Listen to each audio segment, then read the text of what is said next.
Jamaah para muhibbin rahimakumullah, saya ingin menceritakan kias. Jadi ada kiasnya begini jemaah. Mudah-mudahan yang paham alhamdulillah. Jadi garam ini merasa dirinya itu asin. Kata garam, akulah asin tersebut. Dengan bangganya garam ini mengaku dirinya adalah asin jemaah. Maka tanpa dia tidak sadar, asin ini ada di dalam diri garam. Jadi mesti harus pemahaman. Maka saat itu kata asin kepada garam, wahai garam, kau itu bukanlah asin, kau tetaplah garam. Tidak mungkin garam jadi asin dan asin jadi garam. Wahai garam, andaikan engkau tidak ada rasa asin, maka kau tidak boleh dipanggil garam. Bila kau tidak ada asin pada dirimu, wahai garam, kau tidak boleh dipanggil garam. Kau garam palsu. Wahai garam, kenyataanmu inilah yang menjadi kenyataanku. Adanya aku dikenal karena dirimu, wahai garam. Tapi bukan berarti garam engkau aku, kata Masin. Wahai garam, lautan dipanggil lautan karena engkau bernama garam, karena ada garam di dalam lautan tersebut. Tidak mungkin orang memanggil lautan kalau tidak ada garam. Tapi sebenarnya laut dan garam itu adalah aku juga, kata asin.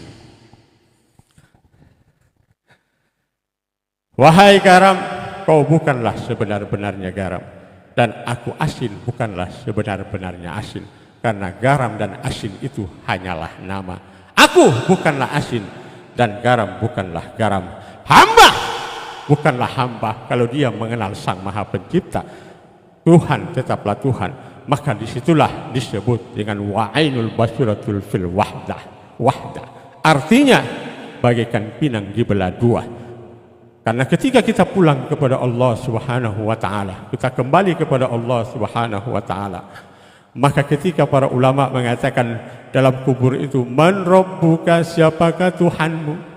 Dijawab Allah, Allah, Allah. Padahal ditanya oleh malaikat, man rabbuka. Kalau malaikat bertanya, man ismuhu rabbuka, siapa nama Tuhanmu? Maka orang jawab, Allah. Tapi kan dia tanya, man rabbuka, siapakah Tuhanmu? Yang jadi pertanyaan, siapa yang bertanya di dalam kubur? Makanya fungsionalnya adalah ketika kita mengenal diri, supaya diri itu pun bersama-sama kita di dalam alam kubur. Maka disitulah diri bertanya kepada diri, diri pula yang menjawab kepada diri. Karena tiada lain, diri itulah yang akan kembali kepada Allah. Itulah yang disebut dengan diri rahasia yang ada pada dirimu. Man arafallahu kana lisan. Ketika dia sudah sempurna mengenal Allah, maka lisannya itu keluh, tidak mampu mengucapkan lagi tentang rahasia kebesaran Allah. Makanya lahirlah ilmu ini dia yang disebut dengan al-ilmu laisa bihurufin wala bisurah. Ilmu yang tidak berhuruf dan tidak bersuara. Kenapa? Karena suara tidak mampu membuktikan adanya ilmu ini. Benar?